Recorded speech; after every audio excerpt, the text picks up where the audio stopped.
Going into the first meet this weekend at Stony Brook, it's kind of a low-key meet with just a few schools, not running the full distance.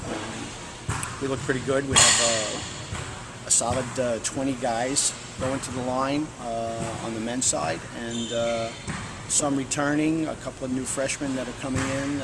We look pretty fit. We're primarily, our more talented runners are our middle distance runners, but in the early season in cross country, they don't run the full distance. They don't run full 10K, so we're going to see where they're at, their fitness level when it comes to competing in cross country. We should do very well, and then as the season goes along and the distance increases, these guys will get stronger and stronger and really help to contribute. I'm really looking forward to what we can do in the conference on the men's side. I would say probably Michael Rogeris, who was the IC4A champion indoors in 1,000, and he's probably going to move up this year to primarily be a miler. He had a real good summer of training, whereas he went home to Sweden and he didn't do a lot of racing. He did a lot of training. It's a little different with the European seasons versus the American seasons, but he's kind of sacrificed his European season to go home and train during the summer and come back fit, ready to run cross country, and he looks really, really good. Some of our younger runners, Stephen Chantry and Shane Byer, they had real good summers.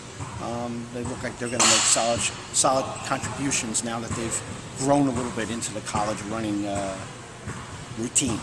On the women's side, we're kind of young, and we have two new freshmen coming in. One girl from Long Island, Katie Soroka, and another girl from New Jersey, Mary Kate Dooley, and they should come in and make contributions right away. We're expecting them to be in the top 5 or the top 7, along with some of our runners who are returning.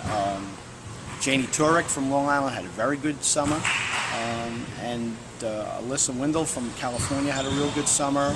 Alexandra Capello. So it's going to be. I think that we're going to end up switching on and off during the to see who's in the top 7. And it really won't be established until we finally get to the conference championships at the end of the year. I think it's a good, I think it's a good thing that our first 3 meets are out on Long Island, and then we have an away meet in Albany, and then everything else that we do is right across the street on our home turf, Van Cortlandt Park. We work out there every day. We're very familiar with it. We know the ups and downs, the ins and outs of the course, and logistically, it's fantastic for us to roll out of bed and walk down, 50 yards and be at the site for these conference metropolitan championships, the MAC championships, the NCAA regionals, and eventually the IC4A, ECAC, all right here, right in our backyard. I think it's a big advantage that we don't have to travel, we don't have to worry about this or that, all the logistical things that go with moving your team. We're moving 50 yards and we're at the site. So I think it will be a big advantage, and our comfort level will contribute to our success.